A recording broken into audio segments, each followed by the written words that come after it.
Hello and welcome to this next Flip Preaching video. I've had a little bit of a break from these over the summer holiday, but we're back.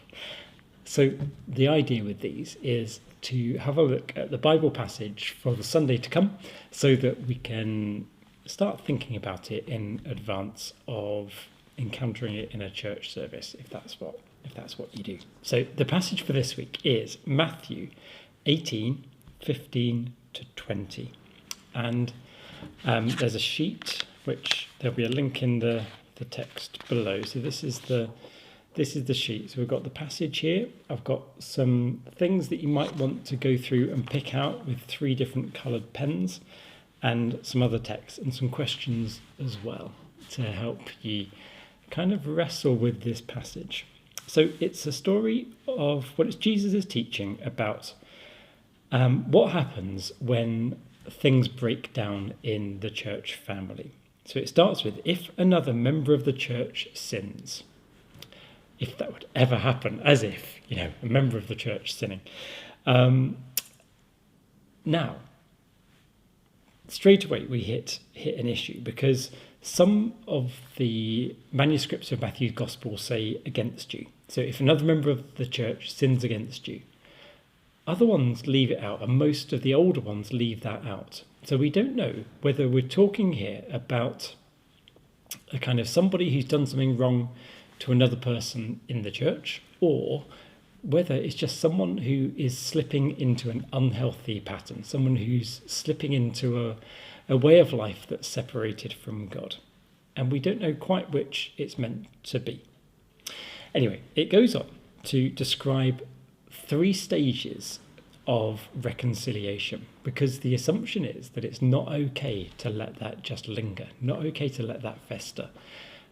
It's quite clear that when a relationship is broken, when someone in the church has stepped out of harmony, it's really important to bring them back, to restore, to rebuild.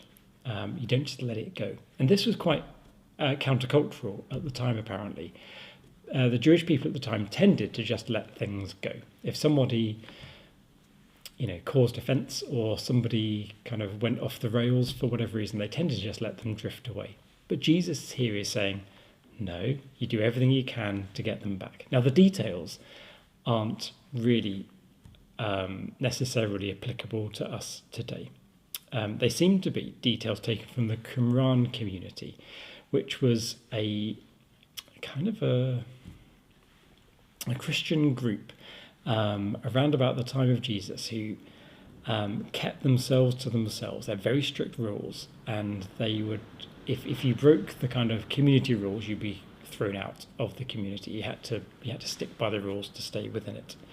And so these rules seem to be Qumran community rules. Jesus, the overwhelming thing is Jesus wants things restored. Jesus is about restoring things that are broken. So here we have either a relationship that's broken or somebody who's going off the rails. And Jesus says, do what you can to bring them back. Do what you can to bring them back. And there's the promise that Jesus is involved in that. There's lots of talk about heaven and earth. So whatever you bind on earth will be bound in heaven. Whatever you loose on earth will be loosed in heaven. It seems to be that we here on earth, in our normal lives, what we do here influences what happens on a broader spiritual heavenly realm, which is interesting. It's the barrier between the two is not strong. There's a link between the two. And then we end up with this bit at the end with Jesus saying, if 2 of you agree on earth, it will be done for you by my Father in heaven. Just to backtrack a bit, one of the steps, the middle step. So let's go through these. So the first step of reconciliation, where someone has gone into a state of sin, so a state of rebellion against God, a state of living in disharmony. So step 1, go on your own and have a chat with them. Step 2 is to take a friend or 2 along so they can be there. Now, when I first read that, I thought that smacked a bit of bullying, that we're going to find this person who we think is in sin and we're all going to go. But it was more to give a fair sense of hearing. So the other two, or the other one or two people, were there to kind of make sure that the discussion happened fairly, that the person who's going out to bring the person back, that they don't overstep the mark. They're not inventing a problem where there is none. And then the third step is to get the whole church involved. Interestingly, it never talks about church leadership. This is something that the whole church does. It's not a hierarchical thing. It finishes with Jesus saying, "For where 2 or 3 are gathered in my name, I am there among them." So Jesus takes this bit of teaching, which predates him, we're pretty sure, and he twists it to a whole new meaning. He says, "Where 2 or 3 are gathered in my name, I am there among them." Jesus is present among them. Now, in the Jewish faith at the time, I'm not sure if it's still the case, but there was an understanding of that you needed a few minimum things in order for worship to happen. By the time Matthew was writing, the temple had been destroyed. So Jewish worship happened in synagogues, smaller places where people gathered together. And you needed at least 10 men. Had to be men. Women didn't count. Children didn't count. It had to be men in that culture at that time. At least 10. And they had to have the Torah in the middle of them. They had to have the scrolls of the first 5 books of the Old Testament. And the understanding was that if you met those 2 criteria, so you had at least 10 men and you had the Torah, then the divine presence would be with that act of gathered worship. 10 people and the Torah.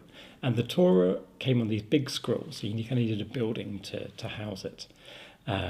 Because there were, at least 5 scrolls. You had a scroll for each of the Old Testament books. Took a lot of space, so you needed a building to very carefully unwrap them and to read from them. But Jesus is saying something quite radical here in the light of that. He's saying you don't need 10 men, you just need 2 or 3. And he doesn't specify the gender. It's just 2 or 3, he says. He doesn't specify the gender. I don't know how much we can read into that, but he seems to have a broader mind of what counts as a gathering. It doesn't mention the Torah. It's as if Jesus being in the middle of them is now the law. So Jesus being amongst them represents the Torah being with them. The presence of God is there whenever 2 or people are gathered. But it says they're gathered in my name. And perhaps that means that they're gathered with a sense of love, a sense of devotion to each other, because that's what Jesus is. He is pure love. So when 2 or 3 people, just that, you don't need loads of people, just a couple, wherever you are, don't need to be in the synagogue, don't need the Torah scrolls, don't need the trappings, wherever you are, God promises to be with them, with us when we do it. And I think this is really cool. Today, when we're exploring through technology what it means to gather, you're watching this presumably in your home or out somewhere, perhaps on a phone or a computer.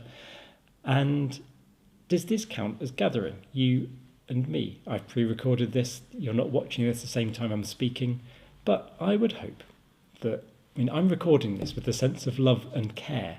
And I don't know who you are, obviously, but I'm recording this with a sense of love and